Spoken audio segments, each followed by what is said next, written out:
L'envers et l'endroit, la mort dans l'âme. J'arrivais à Prague à 6 heures du soir. Tout de suite, je portais mes bagages à la consigne. J'avais encore 2 heures pour chercher un hôtel. Et je me sentais gonflée d'un étrange sentiment de liberté, parce que mes 2 valises ne pesaient plus à mes bras. Je sortis de la gare, marchai le long de jardins, et me trouvai soudain jetée en pleine avenue Venceslas, bouillonnante de monde à 7 heures.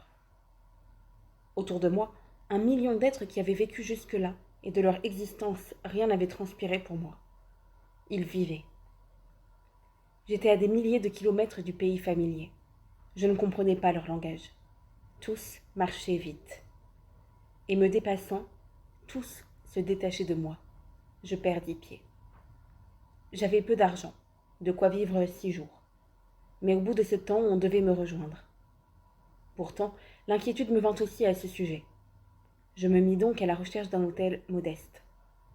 J'étais dans la ville neuve, et tout ce qui m'apparaissait éclatait de lumière, de rire et de femmes. J'allais plus vite. Quelque chose dans ma course se précipitait ressemblant déjà à une fuite. Vers 8 heures pourtant, fatiguée, j'arrivai dans la vieille ville.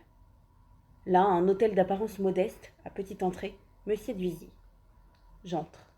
Je fais ma fiche, prends ma clé. J'ai la chambre numéro 34, au 3e étage. J'ouvre la porte et me trouve dans une pièce très luxueuse. Je cherche l'indication d'un prix. Il est 2 fois plus élevé que je ne pensais. La question d'argent devient épineuse. Je ne peux plus vivre que pauvrement dans cette grande ville. L'inquiétude, encore indifférenciée tout à l'heure, se précise. Je suis mal à l'aise.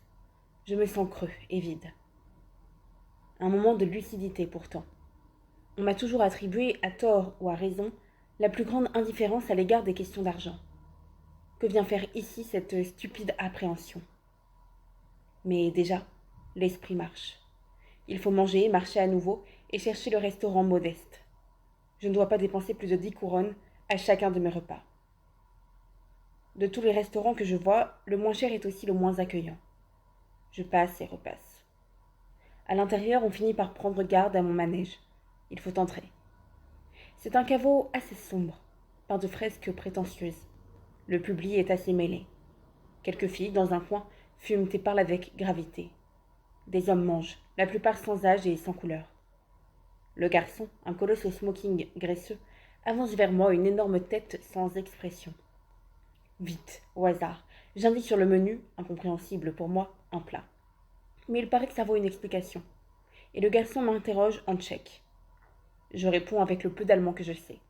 Il ignore l'allemand. Je m'énerve. Lui appelle une des filles qui s'avance avec une pose classique, main gauche sur la hanche, cigarette dans la droite et sourire mouillé. Elle s'assied à ma table et m'interroge dans un allemand que je juge aussi mauvais que le mien. Tout s'explique. Le garçon voulait me vanter le plat du jour. Beau joueur, j'accepte le plat du jour. La fille me parle, mais je ne comprends plus. Naturellement, je dis oui de mon air le plus pénétré. Mais je ne suis plus ici. Tout m'exaspère, je vacille, je n'ai pas faim. Et toujours cette pointe douloureuse en moi et le ventre serré. J'offre un demi parce que je sais les usages. Le plat du jour arrivé, je mange. Un mélange de semoule et de viande, rendu écœurant par une quantité invraisemblable de cumin. Mais je pense à autre chose, à rien plutôt, fixant la bouche grasse et rieuse de la femme qui me fait face. Croit-elle à une invite? Elle est déjà près de moi, se fait collante. Un geste machinal de moi la retient. Elle était laide. J'ai souvent pensé que si cette fille avait été belle, j'eusse échappé à tout ce qui suivit. J'avais peur d'être malade, là, au milieu de ces gens prêts à rire. Plus encore d'être seule dans ma chambre d'hôtel, sans argent et sans ardeur, réduit à moi-même et à mes misérables pensées. Je me demande encore aujourd'hui, avec gêne, comment l'être hagard et lâche que j'étais alors a pu sortir de moi. Je partis. Je marchai dans la vieille ville, mais incapable de rester plus longtemps en face de moi-même, je courus jusqu'à mon hôtel, me couchai, attendis le sommeil qui vint presque aussitôt. Tout pays où je ne m'ennuie pas est un pays qui ne m'apprend rien. C'est avec de telles phrases que j'essayais de me remonter. Mais vais-je décrire les jours qui suivirent? Je retournai à mon restaurant, matin et soir. Je subis l'affreuse nourriture au cumin qui me soulevait le cœur. Par là, je me promenais toute la journée, une perpétuelle envie de vomir. Mais je n'y cédais pas, sachant qu'il fallait s'alimenter. D'ailleurs, qu'était cela au prix de ce qu'il eût fallu subir à essayer un nouveau restaurant? Là, du moins, j'étais reconnue. On me souriait si on ne m'y parlait pas. D'autre part, l'angoisse gagnait du terrain. Je considérais trop cette pointe aiguë dans mon cerveau. Je décidai d'organiser mes pensées, d'y répandre des points d'appui. Je restais au lit le plus tard possible et mes journées se trouvaient diminuées d'autant. Je faisais ma toilette et j'explorais méthodiquement la ville. Je me perdais dans les somptueuses églises baroques, essayant d'y retrouver une patrie, mais sortant plus vite et plus désespérée de ces tête-à-tête décevants avec moi-même. J'errais le long de Valata, coupé de barrages bouillonnants. Je passais des heures démesurées dans l'immense quartier du Hratchin, désert et silencieux. À l'ombre de sa cathédrale et de ses palais, à l'heure où le soleil déclinait, mon pas solitaire faisait résonner les rues. Et m'en apercevant, la panique me reprenait. Je dînais tôt et me couchais à 8h30. Le soleil m'arrachait à moi-même. Église, palais et musée, je tentais d'adoucir mon angoisse dans toutes les œuvres d'art. Truc classique, je voulais résoudre ma révolte en mélancolie, mais en vain. Aussitôt sorti, j'étais un étranger. Une fois pourtant, dans un cloître baroque à l'extrémité de la ville, la douceur de l'heure, les cloches qui tintaient lentement, des grappes de pigeons se détachant de la vieille tour, quelque chose aussi comme un parfum d'herbe et de néant, fit naître en moi un silence tout peuplé de larmes qui me mit à 2 doigts de la délivrance. Et rentré le soir, j'écrivais d'un trait ce qui suit, et que je transcris avec fidélité, parce que je retrouve dans son emphase même la complexité de ce qu'alors je ressentais. Et quel autre profit vouloir tirer du voyage? Me voici sans parure. Ville dont je ne sais pas lire les enseignes, caractère étrange où rien de familier ne s'accroche, sans amis à qui parler, sans divertissement, enfin. De cette chambre où arrivent les bruits d'une ville étrange, je sais bien que rien ne peut me tirer pour m'amener vers la lumière plus délicate d'un foyer ou d'un lieu aimé. Vais-je appeler, crier? Ce sont des visages étrangers qui paraîtront. Église, or et encens, tout me rejette dans une vie quotidienne où mon angoisse donne un prix à chaque chose. Et voici que le rideau des habitudes, le tissage confortable des gestes et des paroles où le cœur s'assoupit, se relève lentement et dévoile enfin la face blême de l'inquiétude. L'homme est face à face avec lui-même. Je le défie d'être heureux. Et c'est pourtant par là que le voyage l'illumine. Un grand désaccord se fait entre lui et les choses. Dans ce cœur moins solide, la musique du monde entre plus aisément. Dans ce grand dénuement, enfin, le moindre arbre isolé devient la plus tendre et la plus fragile des images. Œuvres d'art et sourires de femmes, races d'hommes plantés dans leurs terres et monuments où les siècles se résument. C'est un émouvant et sensible paysage que le voyage compose. Et puis, au bout du jour, cette chambre d'hôtel où quelque chose à nouveau se creuse en moi comme une faim de l'âme. Mais ai-je besoin d'avouer que tout cela c'était des histoires pour m'endormir? Et je puis bien le dire maintenant, ce qui me reste de Prague, c'est cette odeur de concombre trempé dans le vinaigre qu'on vend à tous les coins de rue pour manger sur le pouce, et dont le parfum aigre et piquant réveillait mon angoisse et l'étouffait dès que j'avais dépassé le seuil de mon hôtel. Cela, et peut-être aussi certains airs d'accordéon. Sous mes fenêtres, un aveugle manchot, assis sur son instrument, le maintenait d'une fesse et le maniait de sa main valide. C'était toujours le même air puéril et tendre qui me réveillait le matin pour me placer brusquement dans la réalité sans décor où je me débattais. Je me souviens encore que sur les bords de Vltava, je m'arrêtai soudain, et, saisi par cette odeur ou cette mélodie, projetée tout au bout de moi-même, je me disais tout bas, qu'est-ce que ça signifie? Qu'est-ce que ça signifie? Mais sans doute je n'étais pas encore arrivée aux confins. Le 4e jour, au matin, vers 10h, je me préparais à sortir. Je voulais voir certains cimetières juifs que je n'avais pas pu trouver le jour précédent. On frappa à la porte d'une chambre voisine. Après un moment de silence, on frappa de nouveau. Longuement, cette fois, mais en vain apparemment. Un pas lourd descendit les étages. Sans y prêter attention, l'esprit creux, je perdis quelque temps à lire le mode d'emploi d'une pâte à raser, dont j'usais d'ailleurs depuis un mois. La journée était lourde. Du ciel couvert, une lumière cuivrée descendait sur les flèches et les dômes de la vieille Prague. Les crieurs de journaux annonçaient comme tous les matins la Narodnie Politica. Je m'arrachais avec peine à la torpeur qui me gagnait.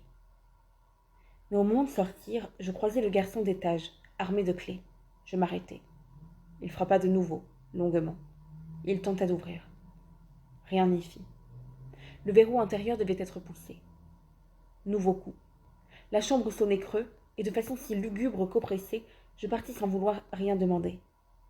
Mais dans les rues de Prague, j'étais poursuivi par un douloureux pressentiment.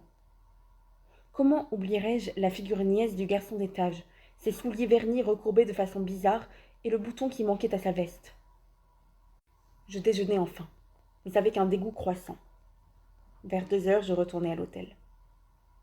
Dans le hall, le personnel chuchotait. Je montai rapidement les étages pour me trouver plus vite en face de ce que j'attendais. C'était bien cela. La porte de la chambre était à demi ouverte, de sorte que l'on voyait seulement un grand mur peint en bleu. Mais la lumière sourde dont j'ai parlé plus haut projetait sur cet écran l'ombre d'un mort étendu sur le lit et celle d'un policier montant la garde devant le corps. Les deux ombres se coupaient à angle droit. Cette lumière me bouleversa. Elle était authentique, une vraie lumière de vie, d'après-midi de vie. Une lumière qui fait qu'on s'aperçoit qu'on vit. Lui était mort, seul dans sa chambre. Je savais que ce n'était pas un suicide. Je rentrai précipitamment dans ma chambre et je me jetai sur mon lit. Un homme, comme beaucoup d'autres, petit et gros si j'en croyais l'ombre. Il y avait longtemps qu'il était mort, sans doute. Et la vie avait continué dans l'hôtel jusqu'à ce que le garçon ait eu l'idée de l'appeler. Il était arrivé là sans se douter de rien, et il était mort seul. Moi, pendant ce temps, je lisais la réclame de ma pâte à raser. Je passais l'après-midi entier dans un état que j'aurais peine à décrire. J'étais étendu, la tête vide et le cœur étrangement serré. Je faisais mes ongles. Je comptais les rainures du parquet. Si je peux compter jusqu'à 1000. À 50 ou 60, c'était la débâcle. Je ne pouvais aller plus loin. Je n'entendais rien des bruits du dehors.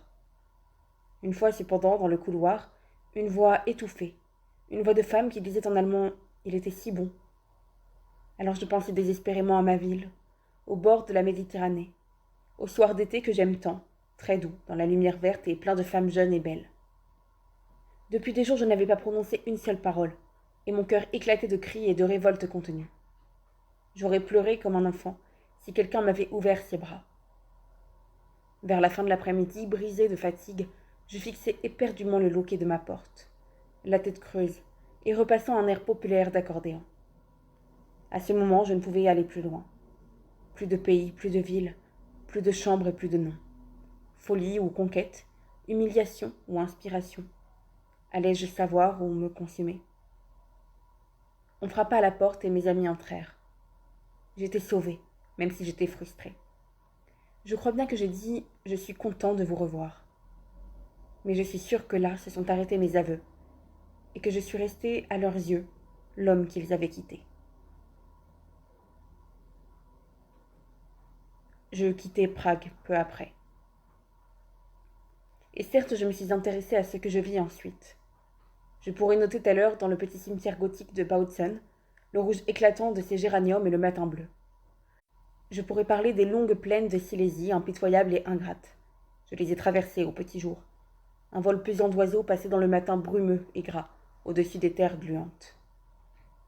J'aimais aussi la Moravie, tendre et grave, ses lointains purs, ses chemins bordés de pruniers aux fruits aigres.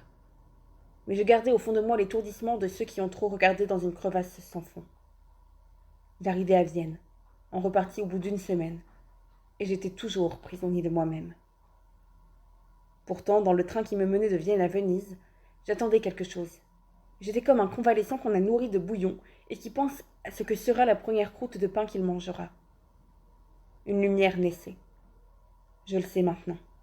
J'étais prêt pour le bonheur. Je parlerai seulement des 6 jours que je vécus sur une colline près de Vicence. J'y suis encore. Ou plutôt, je m'y retrouve parfois, et souvent tout rendu dans un parfum de romarin. J'entre en Italie. Terre faite à mon âme. Je reconnais un à un les signes de son approche. Ce sont les premières maisons aux tuiles écailleuses, les premières vignes plaquées contre un mur que le sulfatage a bleui.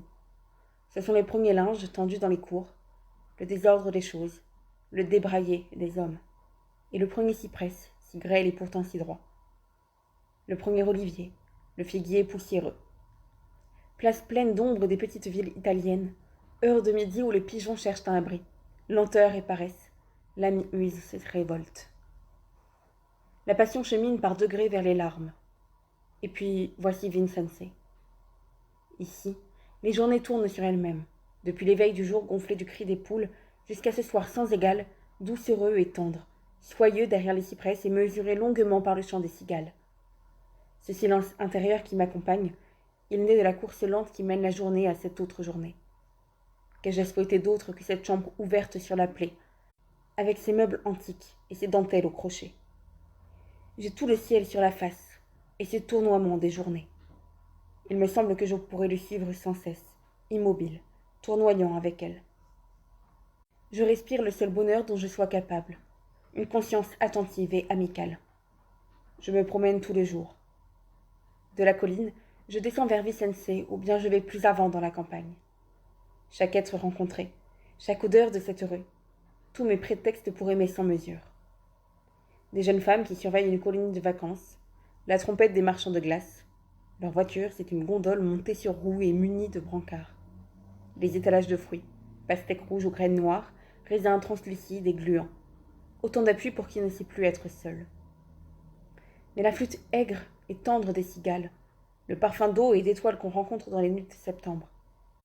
Les chemins odorants parmi les lentisques et les roseaux, autant de signes d'amour pour qui est forcé d'être seul. Ainsi les journées passent. Après l'éblouissement des heures pleines de soleil, le soir vient, dans le décor splendide que lui fait l'or du couchant et le noir des cyprès. Je marche alors sur la route, vers les cigales qui s'entendent de si loin. À mesure que j'avance, une à une, elles mettent leur chant en veilleuse, puis se taisent. J'avance d'un pas lent, oppressée par tant d'ardente beauté. Une à une derrière moi, les cigales enflent leur voix puis chantent. Un mystère dans ce ciel d'où tombe l'indifférence et la beauté. Et dans la dernière lumière, je lis au fronton d'une villa In magnificenta naturae resurgit spiritus. C'est là qu'il faut s'arrêter. La première étoile déjà, puis 3 lumières sur la colline d'en face. La nuit soudain tombée sans rien qui l'ait annoncé. Un murmure et une brise dans les buissons derrière moi. La journée s'est enfuie, me laissant sa douceur. Bien sûr, je n'avais pas changé. Je n'étais seulement plus seule. À Prague, j'étouffais entre des murs. Ici, j'étais devant le monde, et projeté autour de moi, je peuplais l'univers de formes semblables à moi. Car je n'ai pas encore parlé du soleil. De même que j'ai mis longtemps à comprendre mon attachement et mon amour pour le monde de pauvreté où s'est passée mon enfance, c'est maintenant seulement que j'entrevois la leçon du soleil et des pays qui m'ont vu naître. Un peu avant midi, je sortais et me dirigeais vers un point que je connaissais et qui dominait l'immense plaine de Vicence. Le soleil était presque au zénith. Le ciel d'un bleu intense et aéré. Toute la lumière qui en tombait dévalait la pente des collines, habillait les cyprès et les oliviers, les maisons blanches et les toits rouges. De la plus chaleureuse des robes, puis allait se perdre dans la plaine qui fumait au soleil. Et chaque fois, c'était le même dénuement. En moi, l'ombre horizontale du petit homme gros et court. Et dans ces plaines tourbillonnantes au soleil, et dans la poussière, dans ces collines rasées et toutes croûteuses d'herbes brûlées, ce que je touchais du doigt, c'était une forme dépouillée et sans attrait de ce goût du néant que je portais en moi.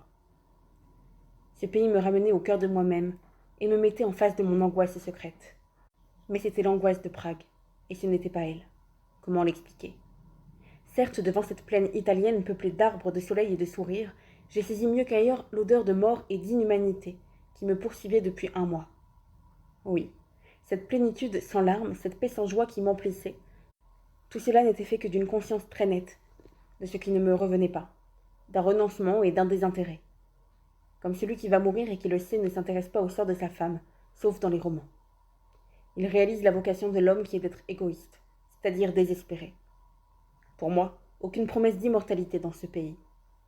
Que me faisait de revivre en mon âme et sans yeux pour voir Vicence, sans main pour toucher les raisins, sans peau pour sentir la caresse de la nuit sur la route du Monte Berico à la Villa Valmarena. Oui, tout ceci était vrai. Mais en même temps entrait en moi avec le soleil quelque chose que je saurais mal dire. À cette extrême pointe de l'extrême conscience, tout se rejoignait, et ma vie m'apparaissait comme un bloc à rejeter ou à recevoir. J'avais besoin d'une grandeur. Je la trouvais dans la confrontation de mon désespoir profond et de l'indifférence secrète d'un des plus beaux paysages du monde. J'y puisais la force d'être courageux et conscient à la fois. C'était assez pour moi d'une chose si difficile et si paradoxale. mais peut-être ai-je déjà forcé quelque chose de ce qu'alors je ressentais si justement. Au reste, je reviens souvent à Prague et aux jours mortels que j'y vécus. J'ai retrouvé ma ville.